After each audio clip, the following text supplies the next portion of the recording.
Hey, everybody, welcome to the Santita Jackson Show on AM 950 Radio, the voice of progressive Minnesota. I am Santita Jackson. It is a pleasure to be with you. And if you want to be a part of the conversation on this show and join the Santita Jackson Morning Stars, all you have to do is go to the Santita Jackson Show YouTube channel right now and be a part of the Morning Stars conversation. It is something you don't want to miss. I'll be a part of it a little bit later on today, and I cannot wait to be with you. And please become my friend on Facebook on the Santita Jackson and Friends page. Santita Jackson and Friends. No other page is going to let you come on through. So I had to change the name, change the page, and so it could be more reflective of, of me and where I am. My Santita Jackson and Friends, not just Santita Jackson. And at Santita J on Twitter and the Santita Jackson Show on Twitter if you want to stream us live. What happened in Michigan? The Michigan primary, boy, surprise, surprise, surprise. 21 days, 10,000 votes expected, but 100,000 plus people voted uncommitted. Now, some people are trying to spin this as not quite a victory. Oh, no, no, no, no, no. We can't let that happen. This is huge, everybody. This is huge. In a time in the 2024 election, particularly on the Democratic side, where we have no options, essentially. Some of the most exciting candidates have been locked out. Whether you like Robert Kennedy Jr. or not, he left the Democratic fold. He said, you all have this locked up that I can't move in here. Cornel West said, I'm not going to even fool with you because this is a locked process and you're locking everybody out. Dean Phillips and Marianne Williamson jumped back in. That's a good thing. That having been said, you had the option, which we have not had in this campaign season, of voting for whom you wanted or voting your conscience. You had the option of voting for Dean Phillips. You had the option of voting for President Biden. You had the option of voting uncommitted. I'm a Democrat, but I'm uncommitted. And this campaign began 3 weeks ago, 21 days ago. Think about it, everybody. Just in New Hampshire, they tried to do something, but they just couldn't gain any traction because they didn't have any time and could not get any publicity. And then they had a whole mess with misinformation about whether Democrats should vote or not. Okay. In 21 days, they said if we can just get 10,000 votes, we can make a dent. But last night, more than 100,000 Michiganders voted uncommitted. More than 2/3 of Americans right now want a ceasefire. 80% plus of Democrats want a ceasefire, but our president won't call for it. But now he's saying we're going to have one by Monday. Okay, I'll see. But it's 30,000 deaths later. So everybody, let's talk about it. Of course, we've got the brilliant social scientist Dwight McKee, a senior advisor to Dr. Cornel West, founding member of Operation Push, member of the National Action Network, the dean of the Ma'afa Redemption Project here in Chicago, brilliant lawyer and author and civil libertarian, National Conference of Black Lawyers, attorney Mark Fancher. We've got Rachel Ida Buff, my sister. I'm always so glad to have her with us from the Wisconsin Coalition for Justice in Palestine, Dr. Buff. And of course, we're going to start things off with you, Maya. I heard you on the radio this morning. You said you knew my voice. I'm like, I'm a singer. I'm an audiophile, of course. And of course, she's the executive director of the Arab American Institute, my dear friend, and I will say uncle, Dr. James Zogby. We've been working with him on this issue. Oh, Maya, since I was a little girl. So tell me, tell us what happened yesterday in Michigan. Well, first of all, I have to tell you what I said to you privately, Santita, which is that the Arab American community continues to be incredibly grateful for the work that you and your entire family, Reverend Jackson, Mrs. Jackson, have done to empower my community. It is not an understatement to say that how we got here includes the path that we took with Reverend Jesse Jackson in his 1984 and his 1988 historic campaign. So thank you to you and your family. Look, I think you really lined it up correctly to speak on this issue, which is that a group of people came together about a month ago to say we're Democrats, we're aligned with this party. But at the same time, we have deep concerns about what's been happening on this issue. And I want to be clear on this point. Arab Americans are not a single issue constituency. They've never have been. When we poll our community, and we've been polling since the mid 90s, the top areas of concern during the last poll that we did were gun violence, the budget deficit, jobs, and the economy. Those were the top three, with climate change coming in at 4. So I don't think my community has any delusion about, one party or another being particularly great on the issue of Middle East policy, and specifically on the issue of Palestinian human rights. But I think what we've been seeing in the aftermath of October 7th is U.S. complicity in a genocide, and I think that's been the line. That's been one step beyond what we are capable of sort of accepting. And you saw a community come together in Michigan for a variety of reasons. Michigan is unique. It has the ability, one, to vote uncommitted. It's an open primary.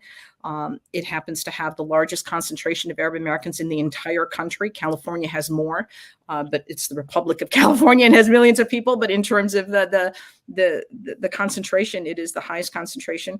And the idea was that, as Mayor Abdullah of Dearborn said, a vote for uncommitted is a vote for hope, a vote that this administration would hear us and understand that you have to declare an immediate and permanent ceasefire so that the killing can stop. And, they did set the goal at 10,000, which was the margin of victory in 2016 between between Trump and Hillary. They could have set the goal closer to what happened in 2020, which is 154,000 votes between Biden and Trump. But I think part of what's been interesting for me to look at this is the way that it's getting spun, right? Which is like, everybody keeps talking about Obama uncommitted numbers in 2012. And I think it really lacks an understanding of the Michigan electorate and just how historic this is. Because the truth is, this is not a group of people who are Republicans coming together in opposition to Biden. These are Democrats saying we need help here in terms of your position on this issue. And it's a pretty extraordinary success. They did not reach the 15% threshold statewide, but they certainly did reach it in at least 2 congressional districts. So you talk about, now we have uncommitted being able to field at least 2 delegates out of 2 different congressional districts with a potential for 3rd. That's a big deal. So I think these folks that are saying there's not much to see here, there's a lot to see here. And I think for those who support President Biden, it's a continued mistake to overlook what's happening here. Because the other point here is that while I'm so proud of my community and Arab Americans that came together to lead this effort, it's very, very clear that the Biden coalition does not support President Biden on the issue of Palestine, Israel, and definitely on the issue of the ceasefire. Because we saw Black voters come out in support of uncommitted. We saw young voters come out. We saw I'm still going through the data, but Southwest Detroit was a high concentration of Latino voters, also voted uncommitted. We have progressive Jewish voters make up some considerable districts in Washtenaw County who came out for uncommitted, American Muslims who came out for uncommitted. So I think there's a broad coalition here that says this is enough killing and we reject it. It seems like, and I think that's what's striking, and we're not hearing that in corporate media, Maya, that this was, if you will, a rainbow. I mean, much like the rainbow that pushed Reverend to this historic victory in 1988 when he won 56% of the vote in a 6 or 7 person field. I mean, just this, everybody came together, but 2/3 of Americans want a ceasefire. What do you think? What's our takeaway? What's your takeaway? I think that this administration has to do a better job of listening to the American people generally, and certainly to Arab American voters. We have been expressing this concern for months. This is, again, not a single issue constituency, but one that cannot overlook genocide. I think that's the importance of understanding this. And the takeaway is, because I've heard from other states that are like, we want to do what we did in Michigan. I had a call with somebody in Virginia. There's some folks talking in Colorado. And my opinion on this, honestly, is you don't have to do what they did in Michigan. Michigan is unique for a variety of circumstances. What you do have to do is vote your conscience when you go in, but understand that the point's been made. And I honestly said the story of Michigan was written even before they voted on Tuesday.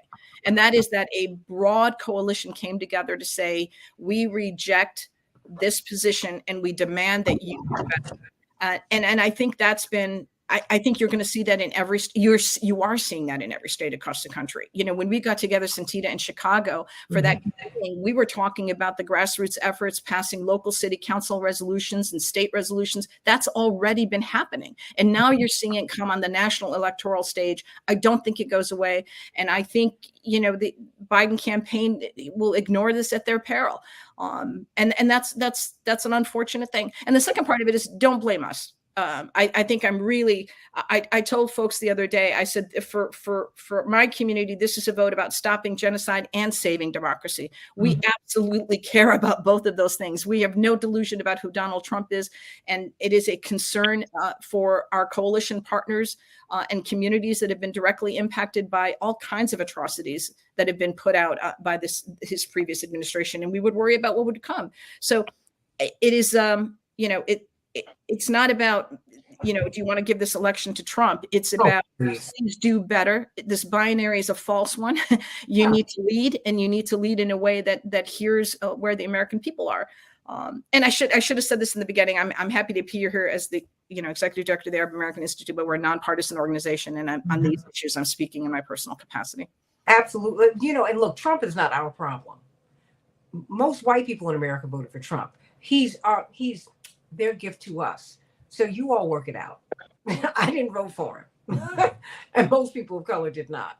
And progressives did not. So I'm not worried about that. Trump is Biden's problem. He has to figure out how to run against it. How about that? Dr. Rachel Idebuff, I know you've got thoughts. Thanks for having me on, Santita. I do. I have short-term, and because I'm a historian, I always have long-term thoughts. And I guess in the short term, really hearing what Maya was saying about democracy. And, you know, my entire adult life, I've been voting against the worst, always guy, for, you know, and not voting for anyone, except with the exception of, you know, Obama and your dad. You know, it's just been like, don't vote for this jerk because he's worse than that jerk. You know, and I hear from young people, particularly young people involved in the Palestine Solidarity Movement, but young people in general, that they don't want to do that anymore. And, you know, I think that the uncommitted movement, which we're thinking about here in Wisconsin too, is a brilliant use of democracy kind of against itself. Like, we're told we have democratic choice. We don't. We just have like that jerk versus the other jerk. You know, like Trump is awful. Biden has been awful, right? I'm an immigration historian. You know, I wrote a whole book coming out of the crisis at the border in 2019 under the zero toleration policy. I've been to the border. I've done border solidarity work. Biden is not better. He just has a slightly better language, right? You know, like the border policy under Biden has been atrocious, right? And I think we see Gen Z coming to the end of the landscape of like, don't vote for that jerk because you should vote for the other jerk. I think that they're not willing to do that. And I think if anyone is listening to the people in the White House right now, what they would do is stop funding Israel today, in which case the trucks come in tomorrow and people stop dying, and, you know, cancel student debt. And then you know what you have? You have permanent Democratic majority, right? You know, like, do something that is wildly popular, that people are crying out for, that is a crying need in our country, outside of our country. So, I mean, I really hope that the White House can hear this. I suspect that they can't. I suspect our democracy is at a place where it will be massaged and dismissed and blocked, just as our movements since October 8th have been blocked. You don't see, it's, you know, unless you read the left press, unless you listen to your show, you don't see the incredibly beautiful rainbow coalition coming together around the genocide, the Holocaust of Palestinians.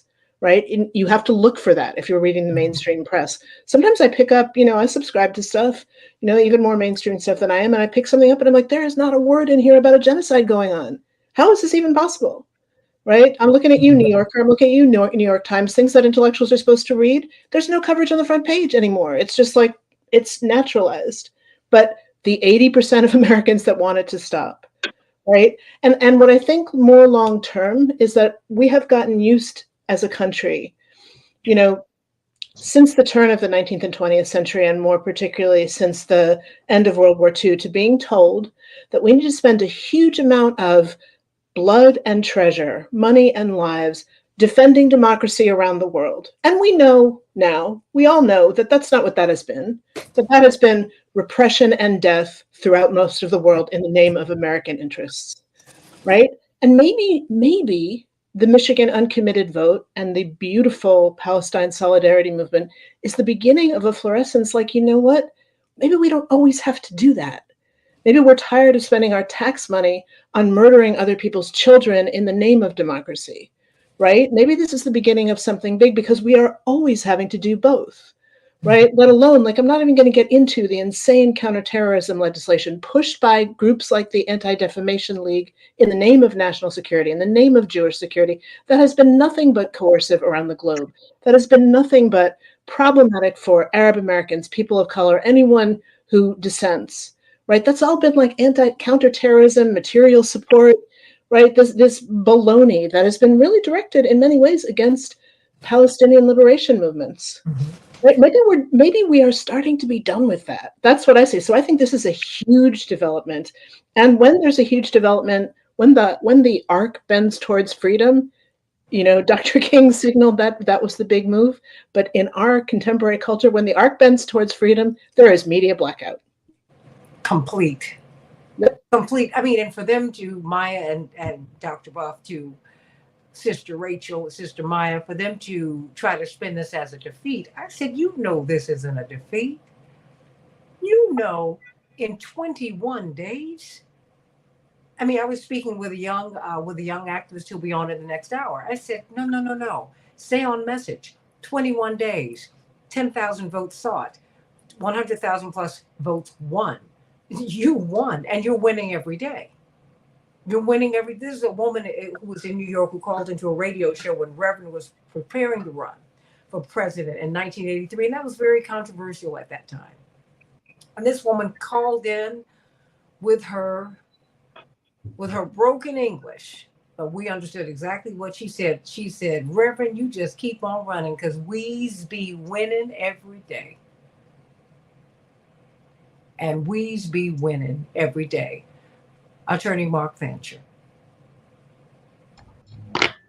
Yes, we do. And I think that the question that stands before us is, in what way have we won?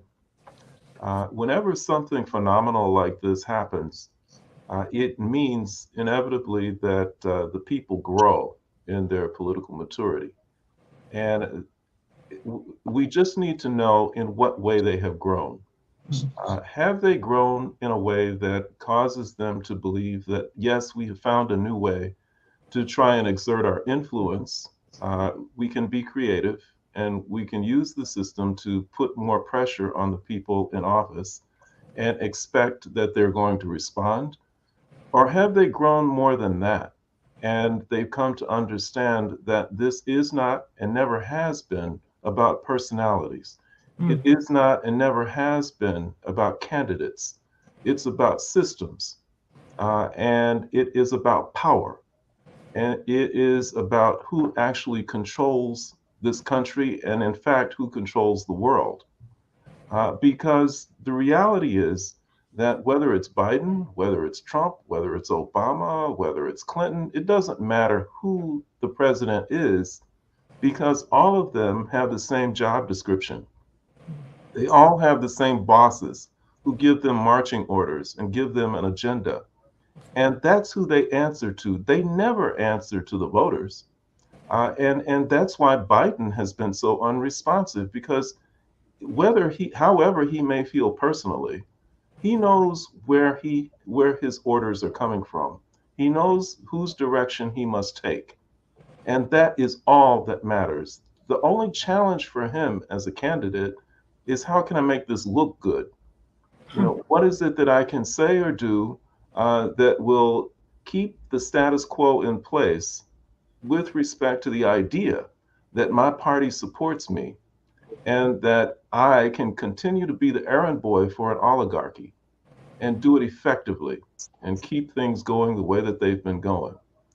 And so if we've grown to the point where we, as a mass of people, understand that, then this represents a quantum leap in terms of our political development and our political maturity. And it means that we will no longer be oriented so much toward the Democratic Party, the Republican Party, candidates, and who's winning and who's not winning.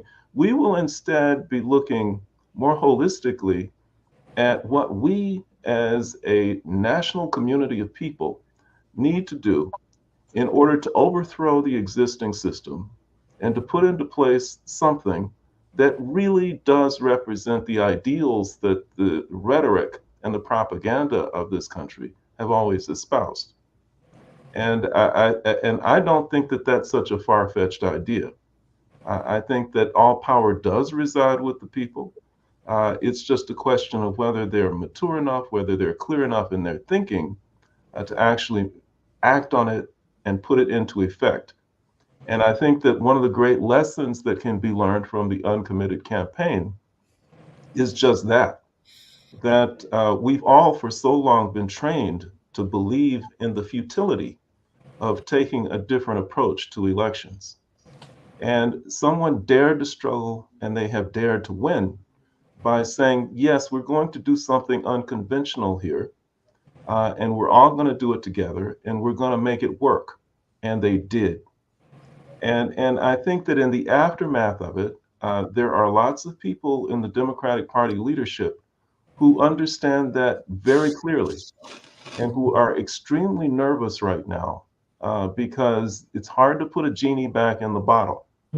And they have continued to try and say things that remind me very much of the experience that I had 40 plus years, more than 40 years ago when I first was going to law school, where people would ask me, they would say, well, what do you plan to do when you go into practice? And I would tell them, well, I plan to represent people and movements and the poor and the oppressed and things like that.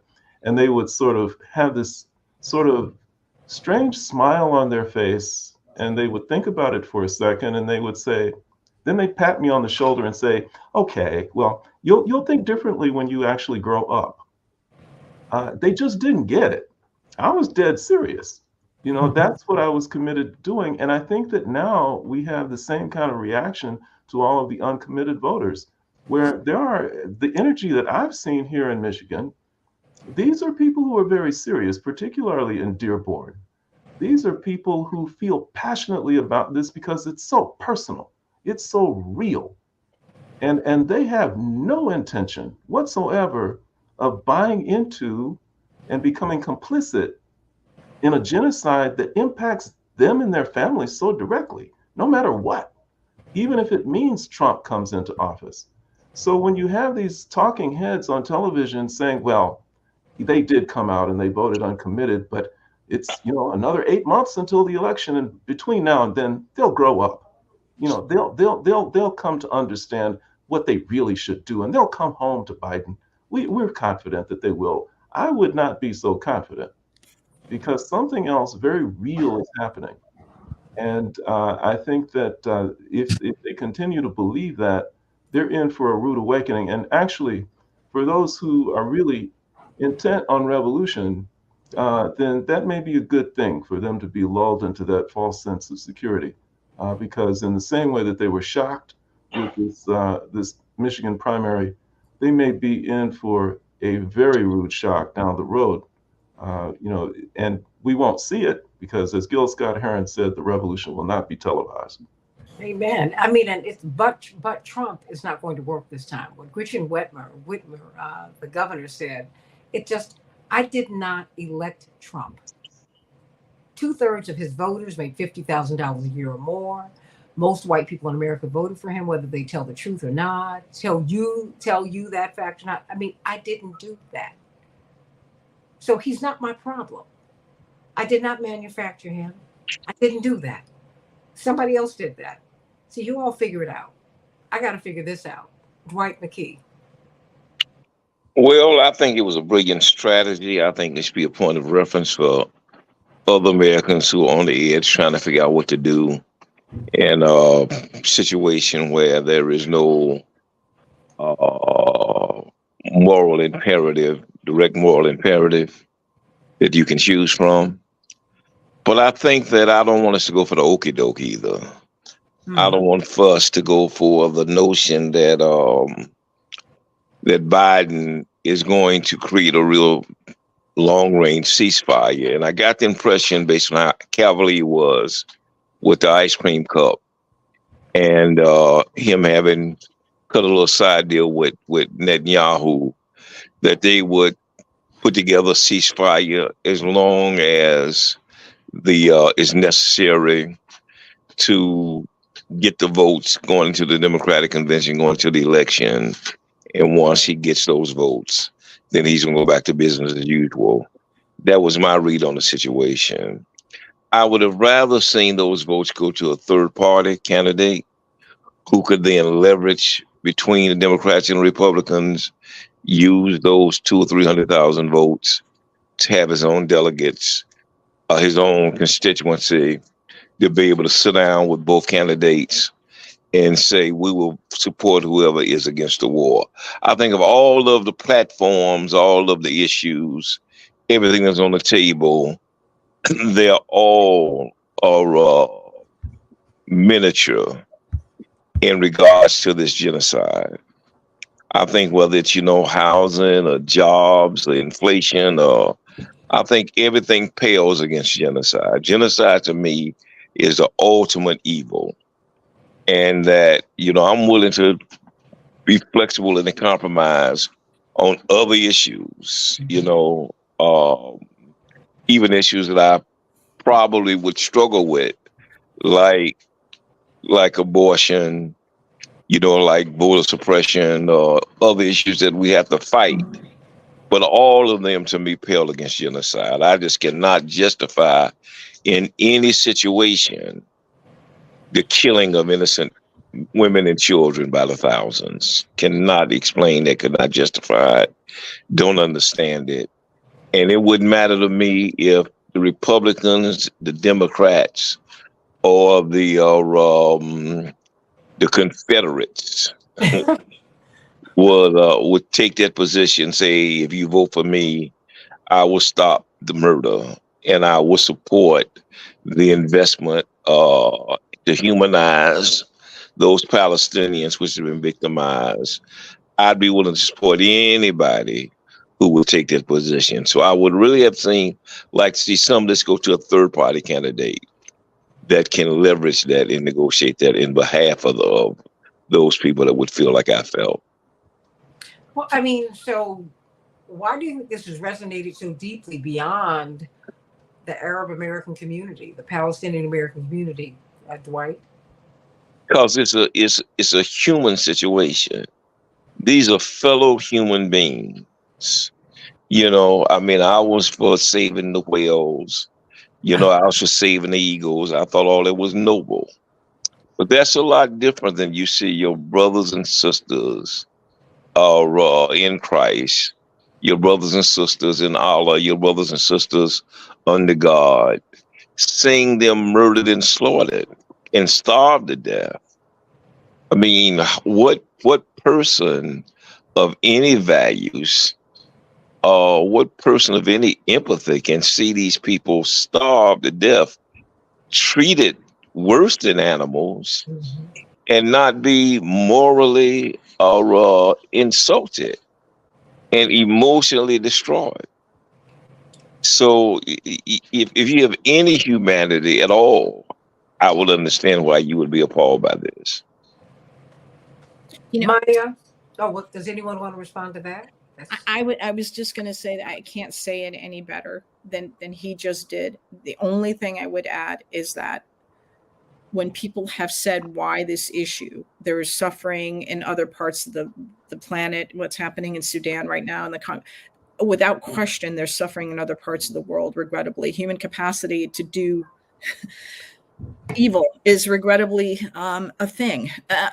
But what Dwight just shared is being done and enabled by U.S. policy. It's being enabled by US tax dollars. This is not a situation where the United States doesn't have agency with regards to what Israel does. To the contrary, one would argue, as we have in the past, when we tell them to stop. When Israel invaded Lebanon in 1982 and Reagan said that's enough, it was enough. When Jim Baker said it was enough, and under the Bush administration, it was enough. This idea that Biden can't stop Israel from doing what they're doing is absolutely false. We have both enabled the occupation, the 75 years of dispossession, and we've enabled what's happening now, and we can absolutely stop it. So I think, Dwight, I'm so grateful for the way you said it and couldn't say it any better. And the only connection I would make, though, is the role we play in that. So this is not the other. This is us. This is our own policies. And I think that's why Americans are like, I can't do this anymore. I will not be silent in the face of this anymore. I guess what has been stunning to me is that this has been ongoing. The Nakba didn't end in 1948. This has been ongoing for 3/4 of a century and longer. What's different this time? Because I know initially it was 1,500, but 1,201 life lost is awful. Okay, in the Jewish tradition, you kill a person, you kill a whole world. I mean, that's real. But what happened that has made, and I know I ask this question a lot, but it's amazing to me, and I'm grateful that something changed October 7th. And while we think that the attacks were awful, but what's been happening to Palestinians, this has been genocide for 76 years. Come on, y'all. This is really, just actively. What changed? Anybody want to take that? Rachel, Maya, somebody?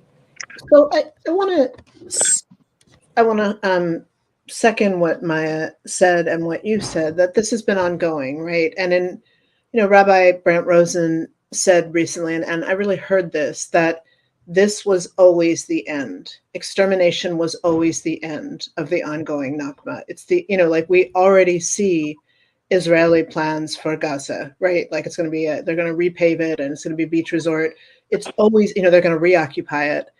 So I don't know if we're seeing change after October 7th as much as an excuse to implement, this is an extreme right-wing government occupied by people who are overtly exterminationist, right? Who overtly think the way to deal with the West Bank, the way to deal with Gaza is through ethnic cleansing, settlements on the West Bank and settler violence and displacement and straight up genocide in Gaza. But I think seeing this as continuous with the settler colonial project is really, really important. Mm-hmm. So, yeah, and I also want to highlight what Maya said. If we stopped funding Israel, the killing would stop tomorrow, right? And also, if anyone in the White House is listening, if they were to do that, which if they were to heed what we saw in Michigan, what we see in the American people, and stop the genocide now, it is not too late for the Democrats to have actual power, actual democratic buy-in. I hear Mark, and I totally agree. The Democrats and the Republicans are the party of oligarchy.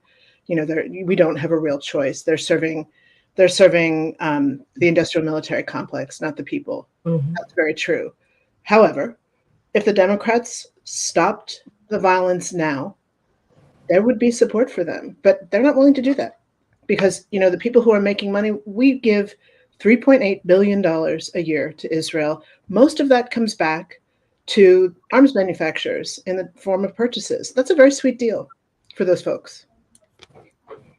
And I think the other thing that changed is that historically, we've been spoon-fed information.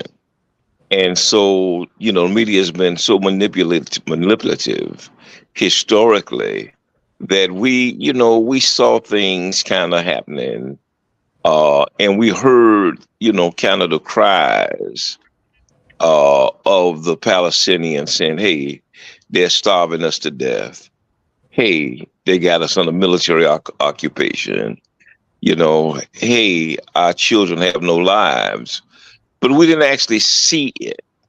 Because every time we heard it, we also heard a counter of, yeah, but we do that because we're trying to protect our children. Yeah, we do that because if we let them out of the cages, they'll kill our parents, And so we were spoon-fed information. After the attack by the Palestinians and the reaction to that attack, we then saw in live and living color in real time that this is wholesale slaughter, that there's an intention. This genocide is intentional. This is not a reaction to a moment of advanced hostility from Palestine.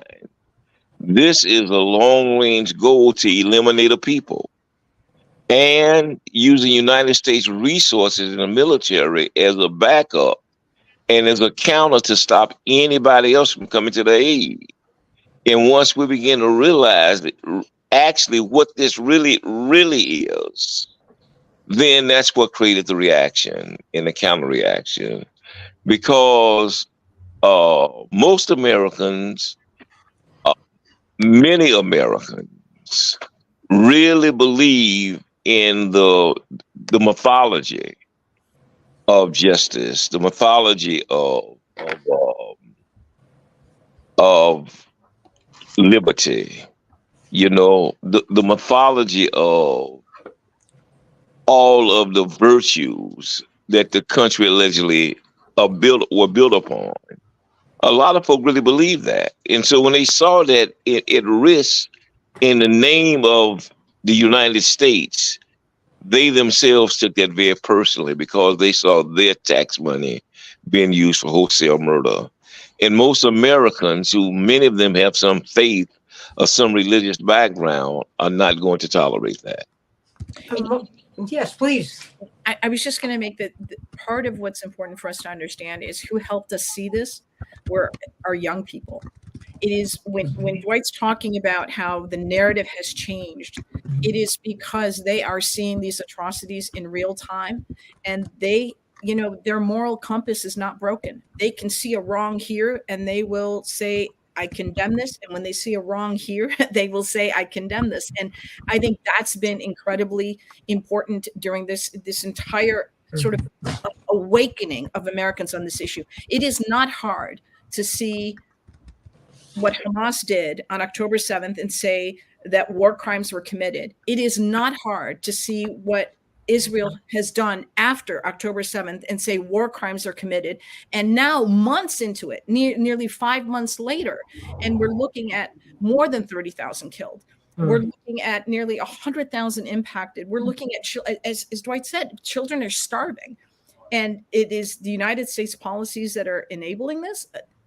Young people are not going to allow this to continue without a pushback. And I do think, the electoral pushback is a significant one. And that's why I was so pleased with what happened with Michigan. I mean, let's keep this clear. We need to remember Biden wins. There's 9 scenarios where Biden wins.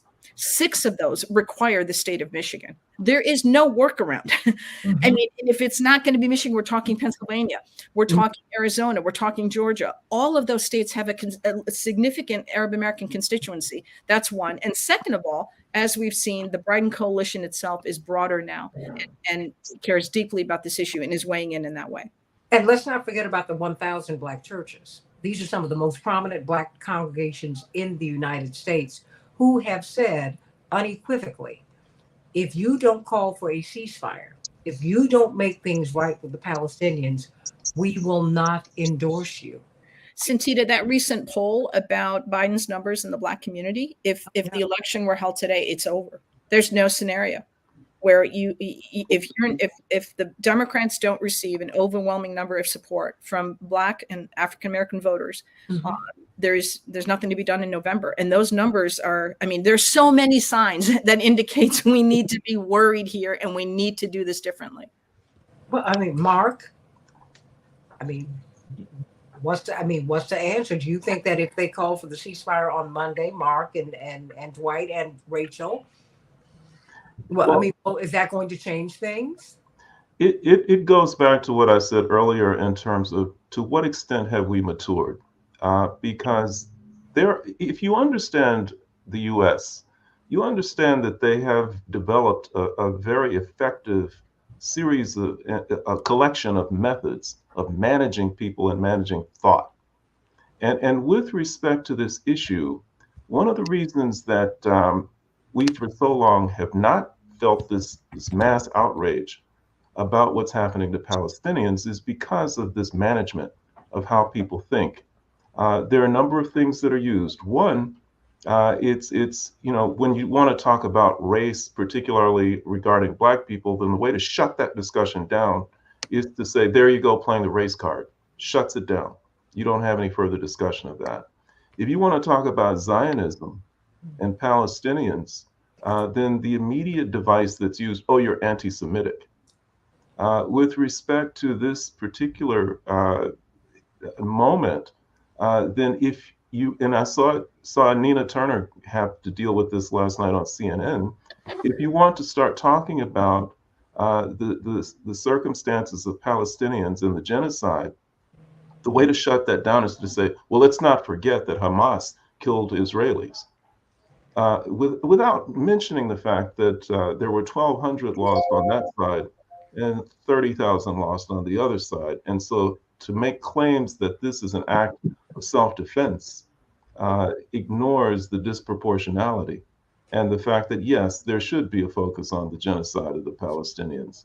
And then you have also the device that's used with respect to stereotypes and demonization, where if you have not had the opportunity, as America has within the last couple of months, to actually see the degree of ferocity, barbarism, and just unspeakable cruelty as it's played out in genocide, then it's easy to regard Palestinians as part of the other, and more particularly part of the other who are these terrorists who are trying to not only kill Israelis, but they're also somehow, because they're all Arabs, tied in together with the people who attacked us on 9/11. I mean, so just generally go after Arabs is a good thing.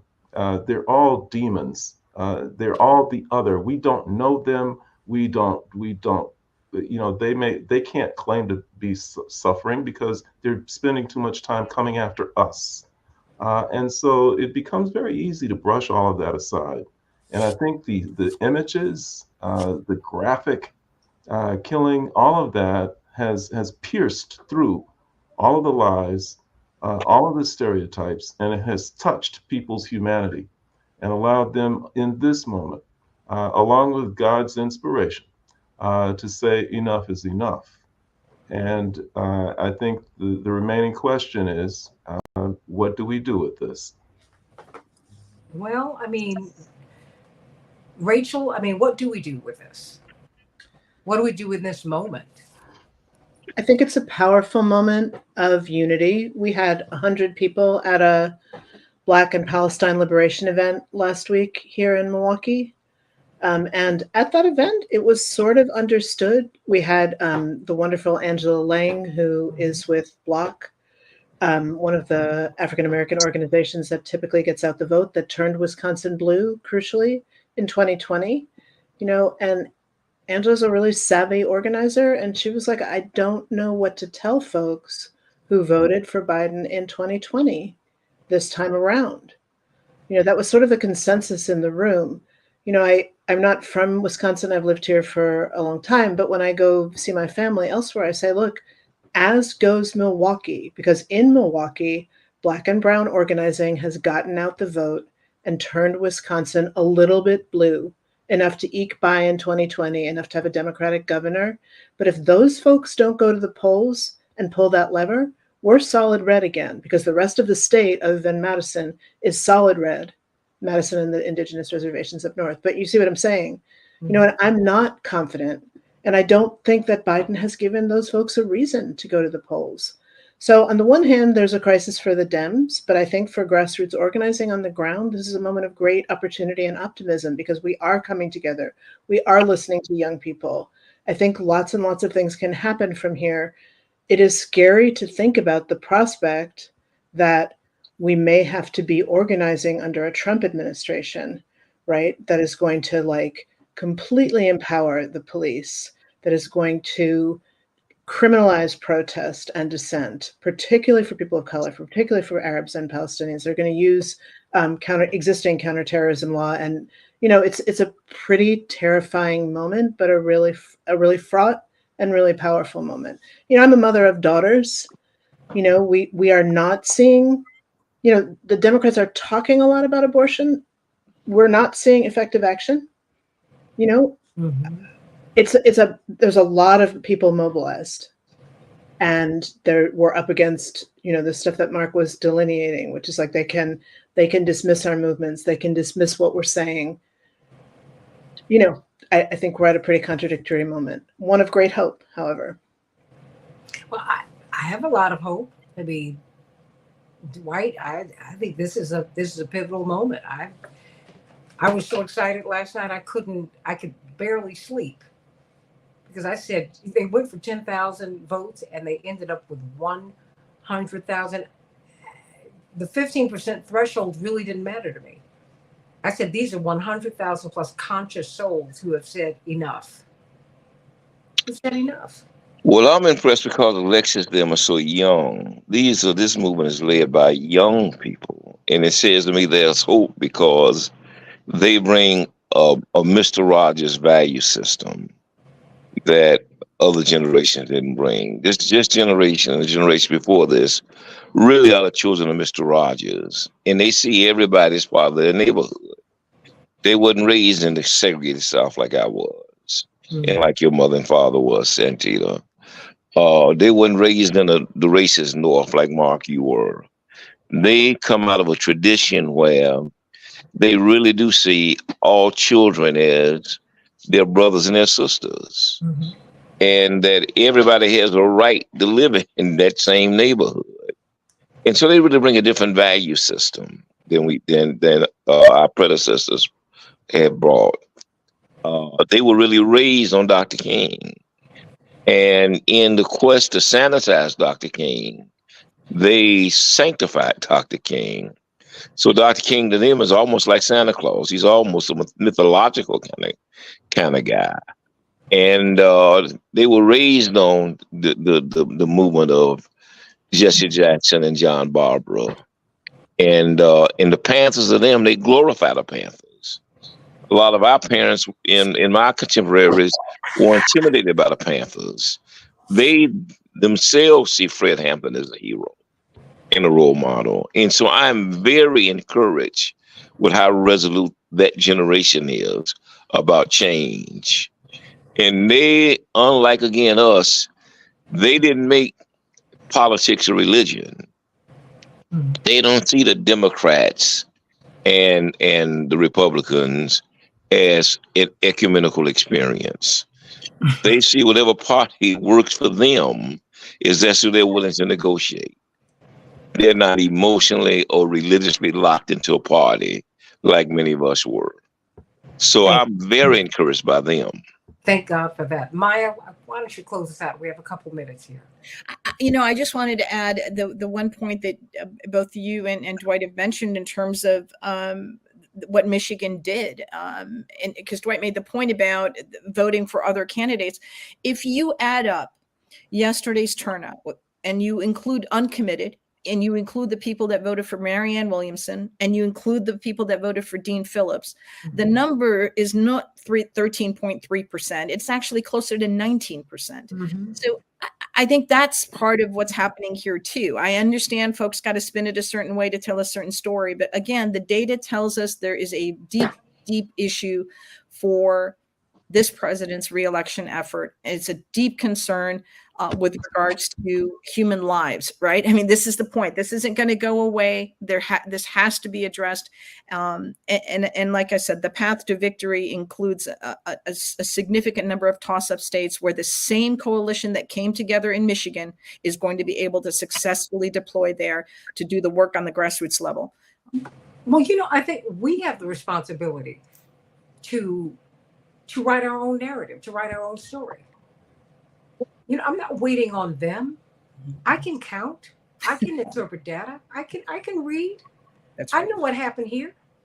And I've lived long enough to know that you could not get Arab American money in a presidential campaign to be accepted 40 years ago. I remember that. That's right. I remember the politics of exclusion. That's Absolutely. right. And wait a minute, and more than that, being silenced. We're gonna act as if we're not killing all these people. We're gonna act as if a Nakba has not been ongoing since the beginning of the last century. Just stop it. I know that. And that's why you have to support independent media. That's why you have to start thinking for yourselves, everybody. You know what's happening, and more Americans do know what's happening. 80% of Democrats say no, we want a ceasefire. 66+% of Americans say across party lines, this is too much, and I don't want my money. I'm not paying for this. I didn't sign up for this. That's enough. And we have to, everywhere we go, Maya, we have to tell our own story. And Santita, on that point, it's something Mark said. As much as I love interfaith work, this isn't about bringing Muslims and Jews and Christians together. This is about naming anti-Arab racism and the way that we've seen it. And I think that's when you talk about our contributions being returned, and when you talk about what's happening today with the dehumanization of Palestinian lives, that's it. Name it and address it. Absolutely. Absolutely. And call it what it is. It is anti-Arab racism. Call it what it is. Don't be afraid to do that. That's right. What we're looking at. That's right. Call it out every time you see it, and let's deal with it. Like when you call out anti-Jewish racism, that's what you need to do. You need to call it out. Anti-Black racism, wherever you see it, you need to call it out. And we need to be in solidarity with each other so we can stomp it out. And that's it. Stay tuned for the second hour of the Santita Jackson Show. And dare I say, keep hope alive. The struggle continues. Victory is certain if you continue with the struggle. But you got to keep on fighting, everybody. And the price of liberty requires your eternal vigilance. And we need to put the fire out in this house. Dr. King said, I fear that I have led my people to a house on fire. Well, you know what? He said we have to also decide whether we're going to be the fire persons who are going to put the fire out. Say no to imperialism. Say no to all forms of racism. Say no to it all and say yes to life. Say yes to love. We are one human family. Say yes to that. AM 950 Radio, the voice of progressive Minnesota, sending all of you much love. Stay tuned for the second hour. Let's talk about the victory that we had in Michigan. That's right. Looking for 10,000 votes, got 100,000 votes. That's a victory to me. How about that?